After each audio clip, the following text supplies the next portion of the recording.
This is Santa Cruz, my home, and also home to the boardwalk, crowded surf spots, redwood forests, and its own university, UCSC.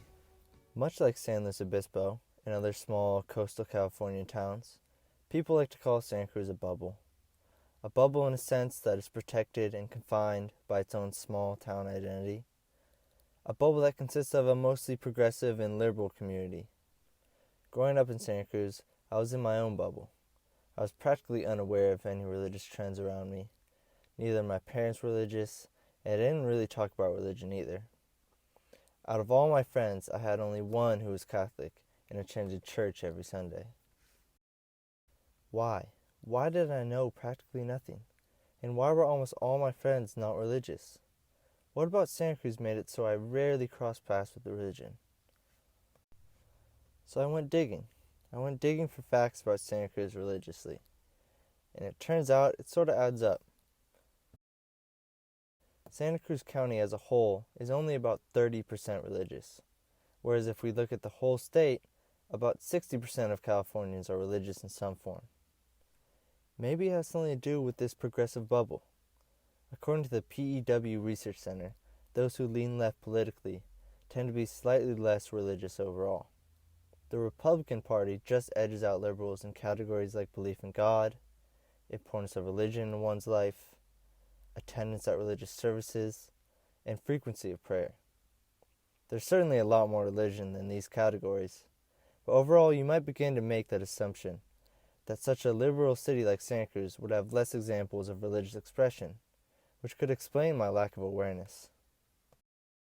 However, liberals tend to dominate the portion of Americans in Eastern religions, such as Buddhism and Hinduism, as well as making up the majority of those who are Muslim. I wonder if this trend followed in Santa Cruz. I searched around for some Buddhist and Hindu communities in Santa Cruz. There were plenty of options. I found the Society of Abidance and Truth on Ocean Street, and the Vaishnava Society, a Hare Krishna temple in Soquel. There are at least 4 different Buddhist temples in downtown Santa Cruz, also known as Zen centers. Places like Insight Santa Cruz, where locals get together and practice meditation. It was becoming clear that Santa Cruz fits in perfectly with the larger picture of California. It's not the most religious state. In fact, it's the 35th most religious state, as of 2016, but by far the most religiously diverse. The PRRI created a scale of religious diversity by county. The scale runs from 0 to 1.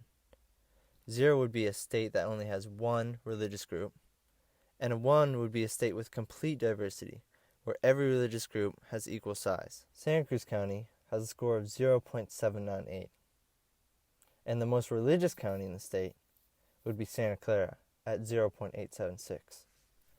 While I've experienced Santa Cruz to be a very unique place, religiously it's much like the rest of California, but I think there's definitely something to be said about the influence of the university, UCSC.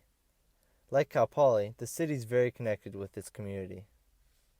As I searched the web for interfaith groups, I kept coming back to the UCSC University Interfaith Council. Although I was unable to participate in any of their events, they helped me find other interfaith groups in Santa Cruz. But that's sort of what they mainly do. Their goal is to educate students who are interested and provide them with the spiritual community around them.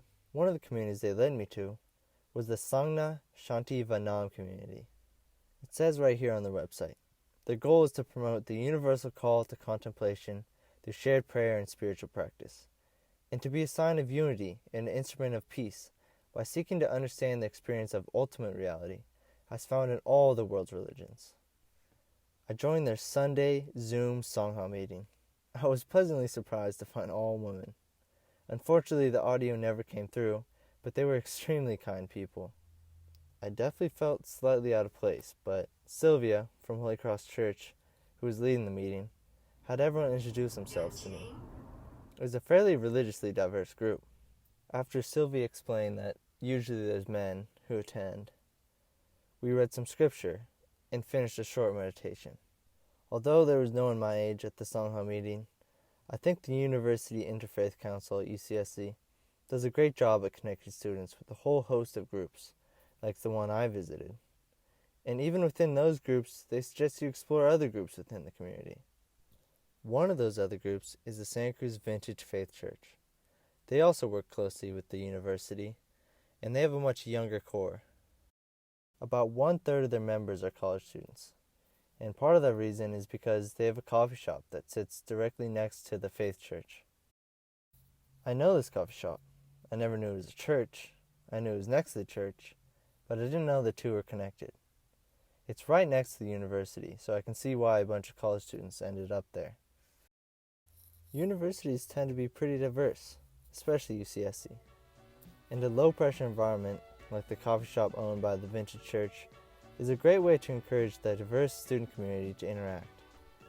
I truly believe that universities all across California can change their city for the better, starting with programs just like these. It doesn't have to be a super fancy coffee shop, but with education and community, they can create tolerance and respect for all the religions in California.